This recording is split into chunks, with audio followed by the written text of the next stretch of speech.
Y entonces yo no acostumbro a hacer esto, pero me lo pidieron que le pusiera un título al mensaje y yo le puse, más o menos así va, yo le puse servir mostrando el carácter de Cristo.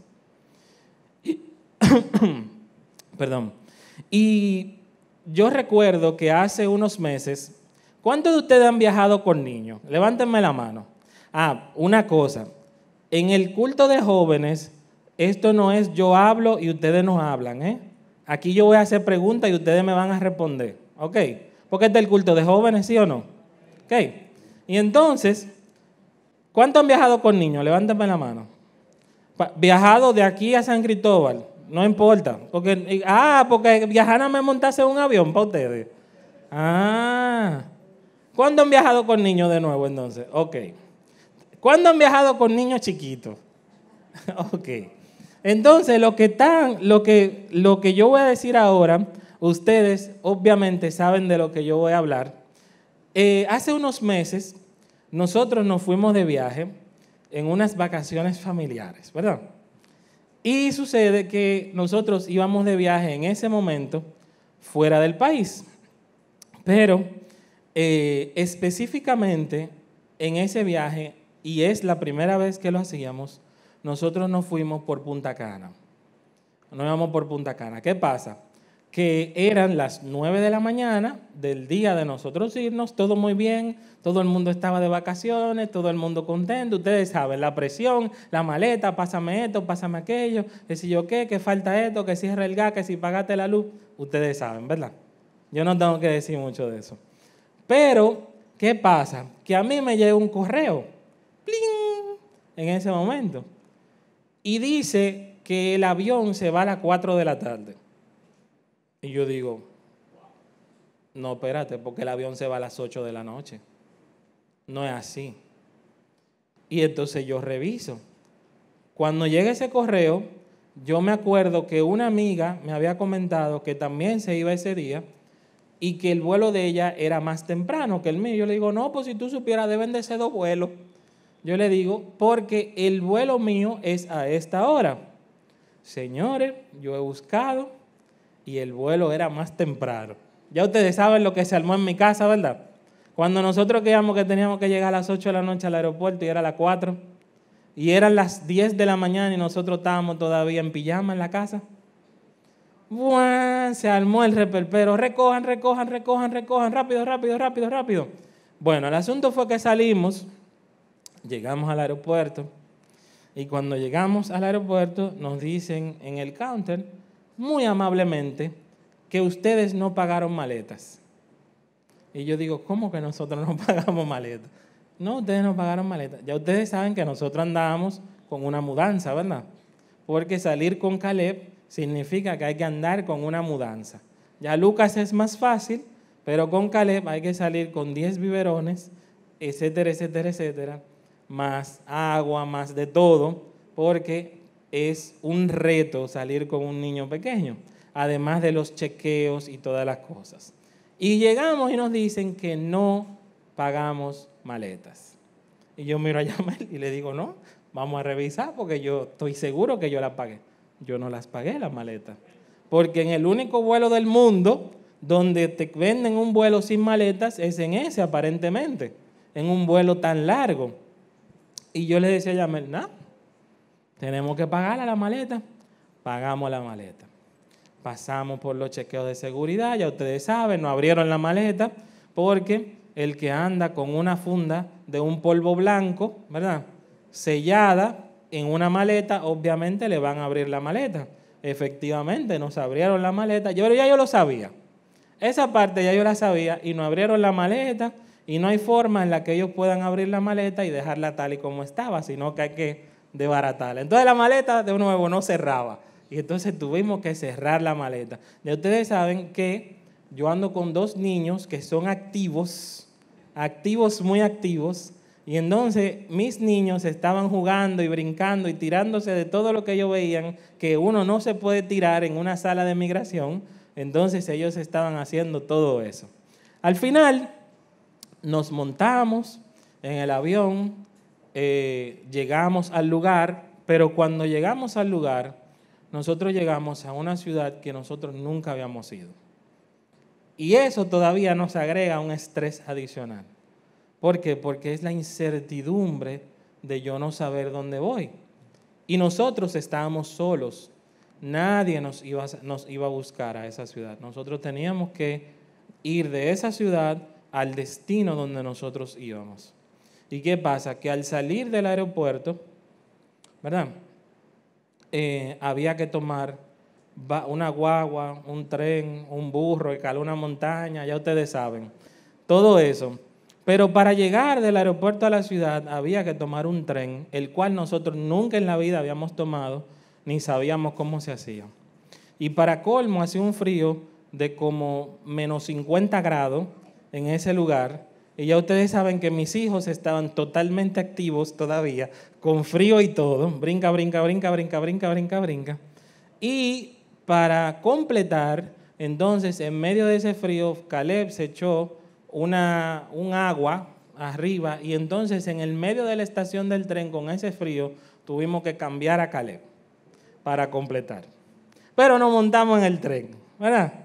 Y llegamos a la estación principal y de ahí entonces no sabíamos exactamente dónde íbamos y lo que hicimos fue que tomamos un taxi y llegamos al hotel. Imagínense ustedes, todo lo que yo le he contado ya, imagínense ustedes el nivel de cansancio que nosotros teníamos y el nivel de estrés que nosotros habíamos cogido para un viaje que era de vacaciones, acuérdense. Yo le dije que era de vacaciones, ¿sí o no? A un viaje que era de vacaciones. Pero finalmente pudimos llegar al hotel. Y cuando llegamos al hotel, la persona, el señor que nos atendió, que no era cristiano, nos dice, ya ustedes llegaron, ustedes están aquí. Denme la maleta, cambien los niños, aquí hay un mapa de la ciudad. Lo único que ustedes tienen que hacer es caminar como 50 metros hacia la derecha y ustedes están en la ciudad y pueden disfrutar de todo. Y en ese momento nosotros como que bajamos la guardia y respiramos y dijimos, estamos aquí. Pero ustedes ven como esa simple respuesta cambió el panorama. Y a eso específicamente es que yo me refiero. Cuando nosotros mostrando el carácter de Cristo para otros podemos ser esa persona. Como cristianos, qué urgente se hace que nosotros podamos ser ese tipo de persona. Ese tipo de persona que cuando la persona, la otra parte, está desesperada, nosotros podamos mostrar a Jesucristo en ese momento. ¿Ustedes saben por qué? Porque no soy yo que salvo, es Jesucristo que salva. La iglesia no salva, quien salva es Jesucristo. Y entonces, se hace tan importante que nosotros en todo lugar y en todo momento, nosotros podamos mostrar el carácter de Cristo. Y yo quiero que en esta mañana vayamos a la palabra y nosotros veamos eso. Vamos a la palabra de Dios, Segunda de Reyes 4.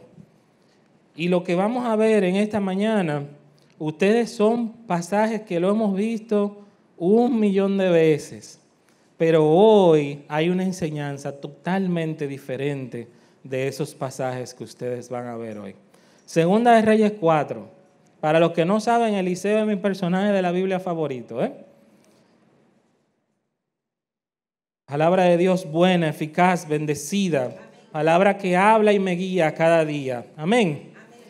Y yo quiero que en esta mañana vamos a leer, yo estoy haciendo lo mismo que yo hago con los jóvenes, Compartimos una palabra muy sencilla, y luego entonces la vamos desglosando un poquito para sacar una enseñanza de eso. Y yo quiero que usted preste mucha atención al carácter de los personajes que salen en este pasaje bíblico. Amén. Segunda de Reyes 4 dice el aceite de la viuda. Luego, Nueva Versión Internacional, dice, la viuda de un miembro de la comunidad de los profetas le suplicó a Eliseo, mi esposo su servidor, ¿el servidor de quién? De Eliseo, ha muerto y usted sabe que era fiel. Ya lo amarró a Eliseo ahí mismo, le dio en el corazón, le dijo, tú sabes quién era, ¿verdad? Y tú sabes que él era fiel. Y se murió. Ahora resulta que el hombre con el que estamos endeudados ha venido para llevarse a mis 2 hijos como esclavos. Yo quiero que ustedes sepan que en ese tiempo, para que entendamos el contexto, de forma que la persona pudiese pagar la deuda, podría venderse como esclavo o vender sus hijos como esclavos, ¿verdad? Entonces, por eso dice, ha venido para llevarse a mis hijos como esclavos, como pago de la deuda. Y yo quiero que usted vea entonces el carácter de Eliseo en ese momento. Y la próxima pregunta que le hace, verso 2, dice, ¿y qué puedo hacer por ti? ¡Wow!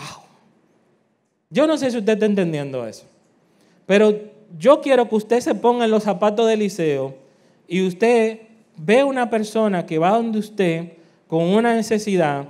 Yo quiero que usted se imagine, si Eliseo fuera dominicano, ¿qué le dice? Tumba eso, lo más seguro, le dice. Te di banda. Esas son las palabras de nosotros. Te di banda, suelta eso que yo no tengo. O yo no tengo tiempo para eso, ¿verdad? Pero Eliseo, lo primero que le pregunta, ella no le pidió nada, todavía. Ella le presentó un problema y Eliseo le preguntó, ¿y qué puedo hacer por ti? Se interesó.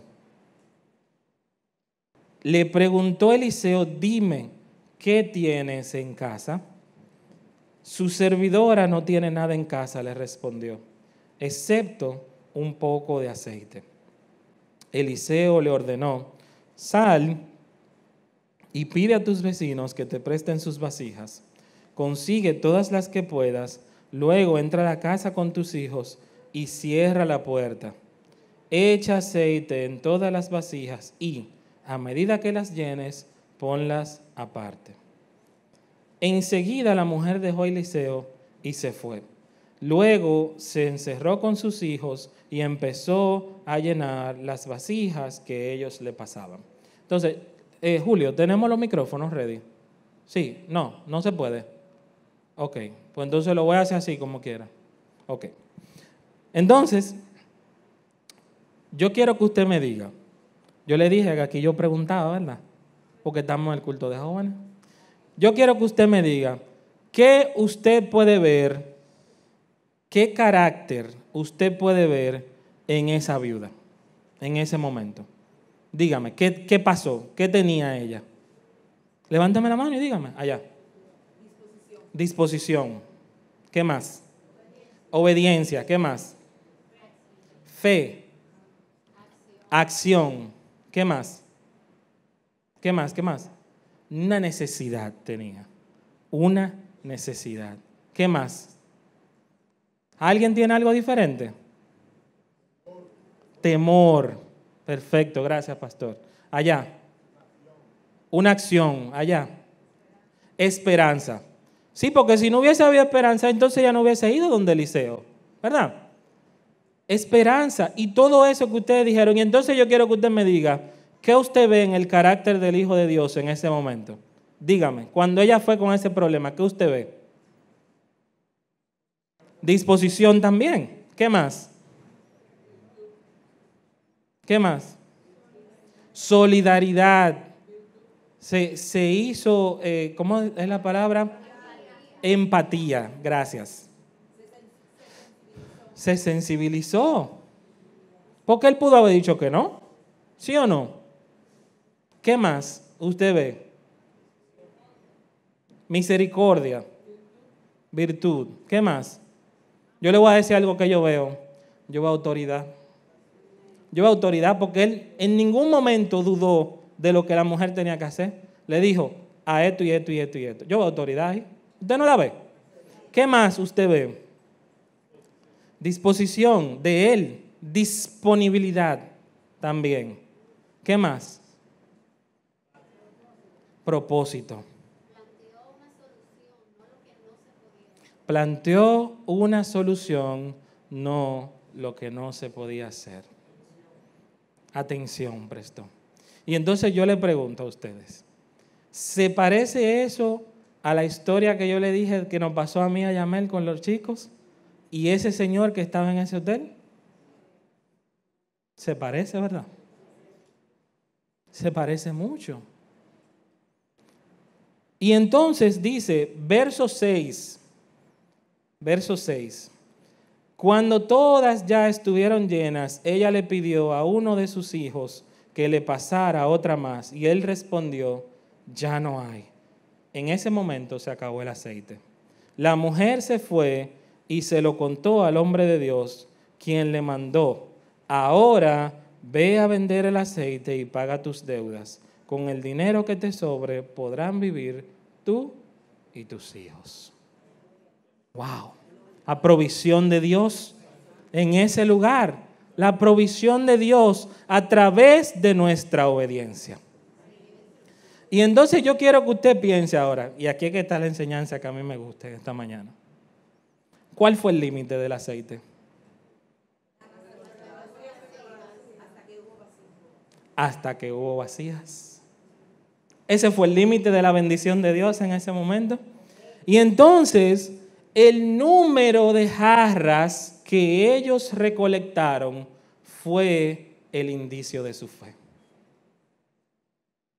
Y fue la provisión de Dios para sus vidas conforme al nivel de su fe y conforme a su disposición de obedecer.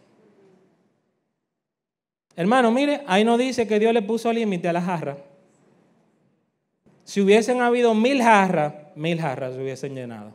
Si ella hubiese salido por los 5 pueblos que ella tenía al lado, buscar todas las jarras, ¿usted sabe qué hubiese pasado? Se hubiesen llenado las jarras. Y entonces hay una enseñanza ahí para nosotros. Hermano, cuando Dios nos manda a hacer algo, cuando Dios nos manda a ser obediente, hágalo. Esfuércese, hágalo, haga más, porque usted no sabe, no le ponga límite a la bendición de Dios en su vida. No le ponga límite a la bendición de Dios en su vida, porque por la medida de su fe vino la provisión de Dios. La cantidad de jarras, cantidad de aceite. No dice en ningún momento que había límites. Y entonces yo te pregunto esta mañana, piensa tú para tu vida. Además, yo me voy a poner de espalda, para que ustedes no crean que yo lo estoy mirando. Miren, me voy a poner así. Y yo le pregunto, ¿por qué yo tengo que hacerle esta pregunta a ustedes? ¿Estás tú limitando al Señor en esta mañana? ¿Con qué situación tú estás limitando al Señor? ¿Qué tú estás haciendo o qué estás dejando de hacer que está limitando la bendición de Dios en tu vida? Piensa. Yo te dije que esta palabra te iba a confrontar en esta mañana, ¿Dónde no estoy confiando en el Señor? ¿Dónde no estoy obedeciendo? ¿Y qué está eso haciendo? ¿Está limitando la bendición para mi vida eso? ¿Qué yo estoy mostrando? ¿Estoy yo mostrando el carácter de Cristo?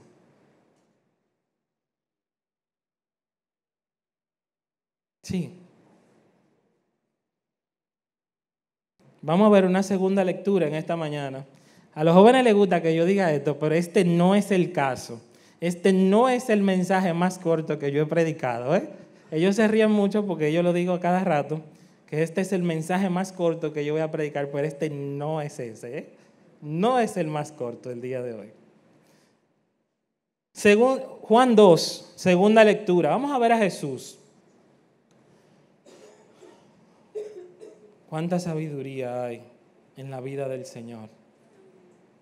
¿Cuánto nos falta? ¿Cuánto a mí me falta? Yo no sé si usted se mira en el espejo y usted dice, wow, ¿cuánto me falta para llegar a ti, Señor, todavía? Me falta. Pero lo intento, Pero lo intento. Prosigo a la meta, hermano, Juan 2, dice, Al tercer día se celebró una boda en Caná de Galilea. Wow, yo me sorprendo, porque a mí me gusta mucho esto. Realmente, yo quiero que, vamos a pararnos en estos versículos, porque yo quiero que usted vea por qué es que pasan las cosas, ¿verdad? Dice que era la madre de Jesús, se encontraba allí, ¿verdad? Ya sabemos que tenemos un personaje. Había una boda donde había mucha gente, ¿verdad? Pero específicamente hay una persona que la Biblia menciona. ¿Estamos de acuerdo? Está ahí, ¿verdad? Verso 2. También habían sido, ¿qué?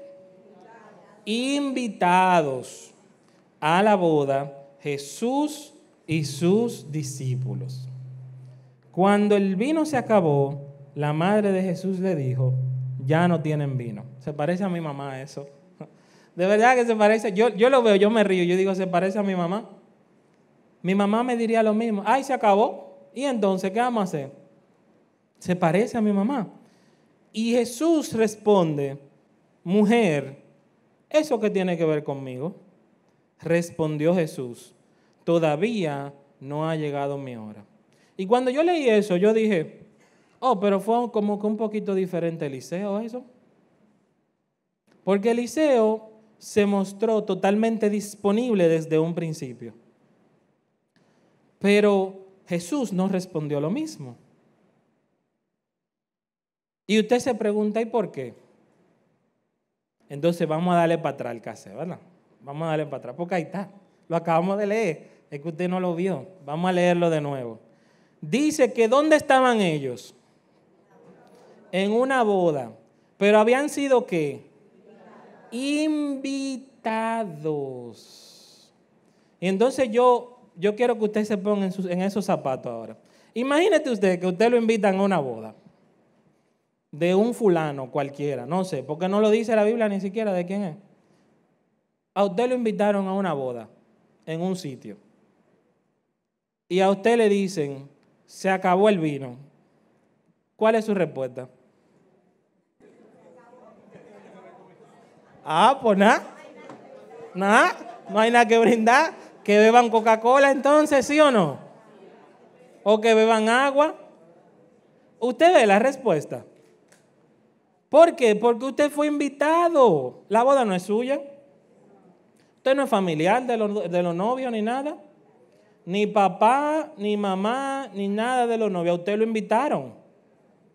Y si a usted le dicen se acabó el vino, ¿y entonces? No, porque no hubiese dicho que era el padrino, pero dice que ellos fueron invitados.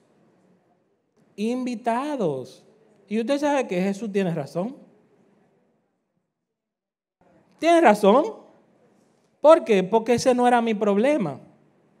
Pero yo quiero que usted vea entonces lo que dice el verso 5. Y aquí es que está la enseñanza de esta mañana. Su madre dijo a los sirvientes, hagan lo que les ordene. Y entonces describe el verso 6. Dice, había allí 6 tinajas de piedra, de las que usan los judíos en sus ceremonias de purificación. En cada una habían unos 100 litros. Ahí había, ya ustedes saben, 600 litros, calcule, más o menos. En otra versión dice que van de 75 hasta 130 litros, dice. Jesús dijo a los sirvientes, ¿y por qué? Si Jesús dijo que él no tenía nada que ver con eso. Empatía, se llama eso. Se identificó con la necesidad.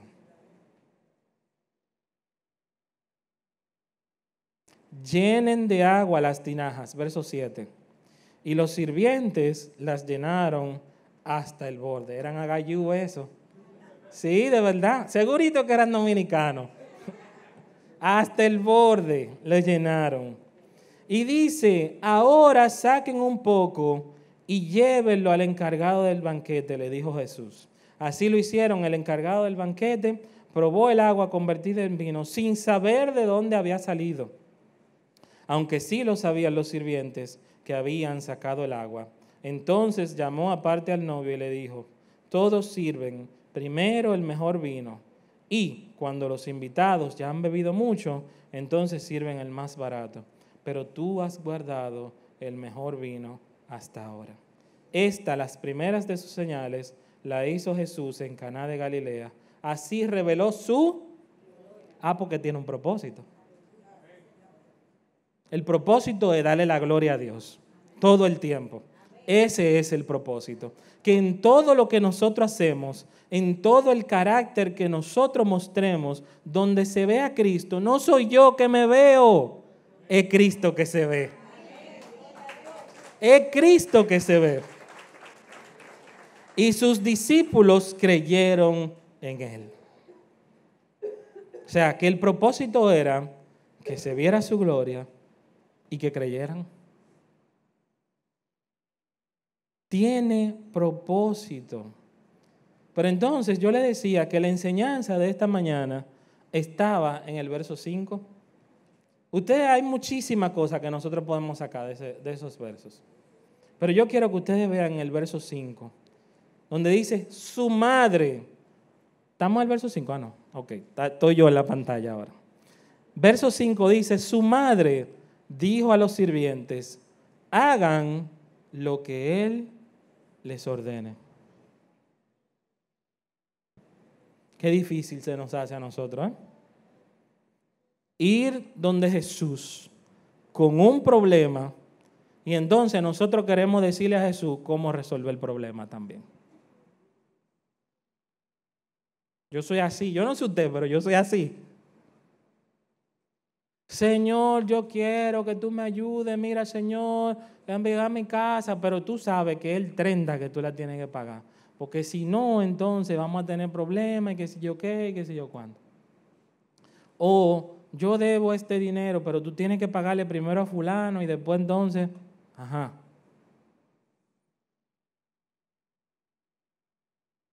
Depender de Dios significa depender totalmente de Él.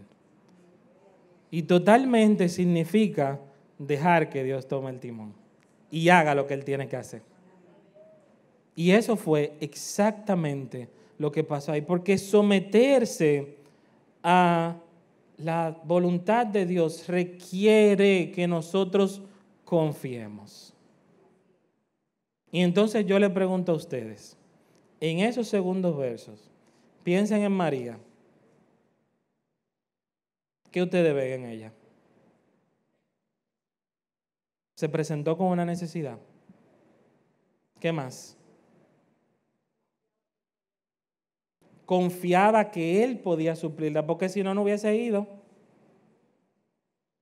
Usted no va donde el que usted sabe que no le va a resolver, usted no va. Tenía seguridad. ¿Qué más ven ella? Reconocía la autoridad de su hijo. Yo pienso que María se pasó un chin porque Jesús era invitado, ¿verdad? Pero como quiera confió, ¿verdad? ¿Por qué? Porque no tenía dónde ir. No tenía a quién más ir. ¿Se parece a nosotros? ¿Sí o no? ¿Y qué ustedes ven en Jesús ahí? Poderoso. ¿Qué más? ¿Qué más? Misericordioso. ¿Por qué? Porque no tenía que hacer eso. Y como quiera lo hizo. ¿Qué más? Soberano. ¿Qué más? ¿Qué vemos en Jesús ahí? Atendió la petición. Yo veo la provisión de Dios ahí. Yo no sé si usted la ve, pero yo veo la provisión de Dios ahí. Yo veo la provisión de Dios porque si yo me identifico con María, donde yo en algún momento tengo un problema o tengo una necesidad, yo quiero que el Señor tenga misericordia de mí.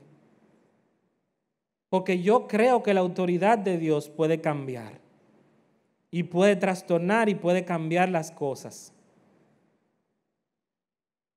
Pero yo tengo que aprender a confiar en Él, sin darle instrucciones al Señor de cómo hacerlo.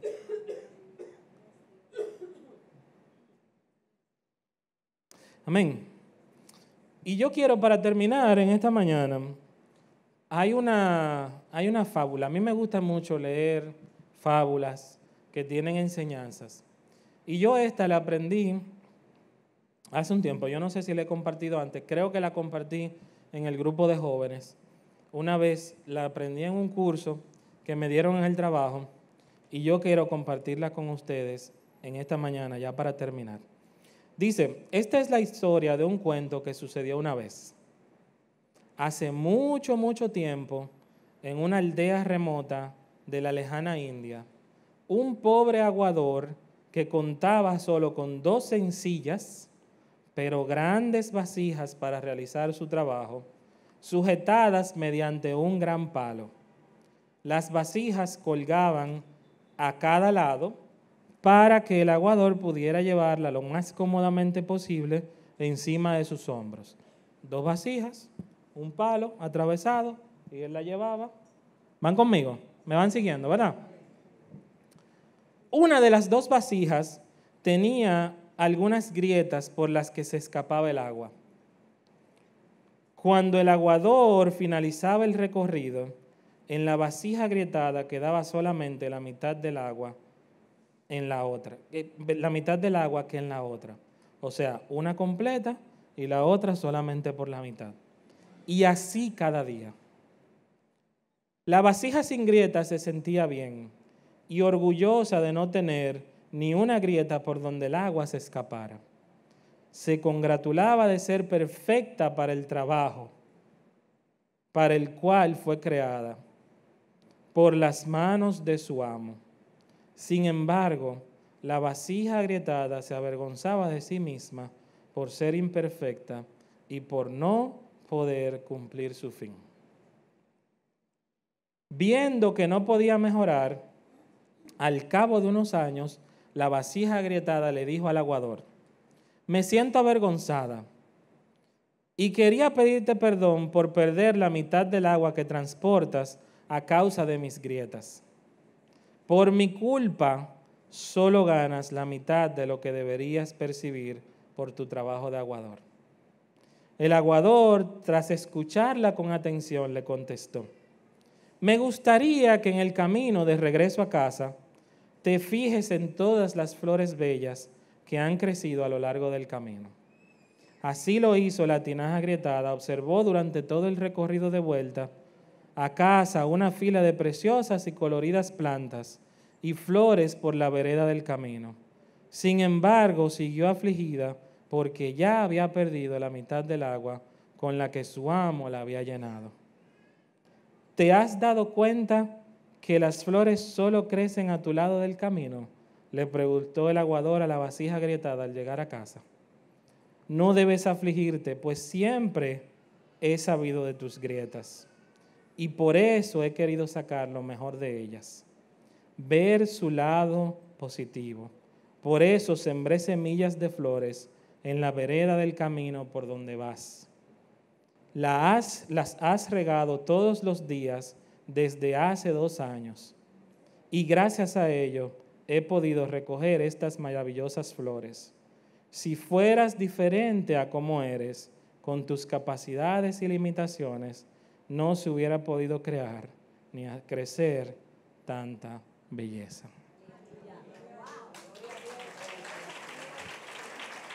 Hay una enseñanza detrás de esto. Y la enseñanza es que nosotros somos únicos. Dios nos hizo con un propósito. Tú eres tal y como eres y te pasan las cosas que te pasan porque Dios así lo quiere y porque hay un propósito de Dios para tu vida. Si tú estás aquí por primera vez y me estás escuchando por primera vez, hay un propósito de Dios para tu vida y Dios quiere que tú lo conozcas. Y si tú eres fijo aquí, también hay un propósito de Dios para tu vida. Y Dios quiere que tú lo conozcas, tal y como eres. De nosotros es simplemente dejar que el Señor trabaje en nosotros y que nosotros podamos mostrar el carácter de Cristo, donde sea que nosotros vayamos. Y esta palabra que nosotros hemos leído estos versos que nosotros hemos leído de la palabra del Señor en esta mañana son ejemplos de cómo Dios se especializa en hacer mucho con poca cosa. Lo único que Dios requiere es tu obediencia y que confíes y que tengas fe. Y Él hace el resto. Y yo sé que mucha gente puede ver esto como ilógico, lo puede ver como ridículo, pero Dios tomó una vasija de aceite y multiplicó para que la viuda pudiese pagar sus deudas. Y yo sé que aquí, el Señor me lo mostró, que hay mucha gente el día de hoy que se siente muy abrumada y que no tienes ánimo y que se te están acabando las opciones. Iglesia, esta palabra es de parte de Dios el día de hoy. Cobra ánimo, porque la mies es mucha y todavía nos queda mucho, mucho, mucho por hacer. Pero recuerda siempre que Dios te ha dado todo lo que tú necesitas. Y yo quiero que ahora usted cierre sus ojos y usted piense, ¿en qué áreas de tu vida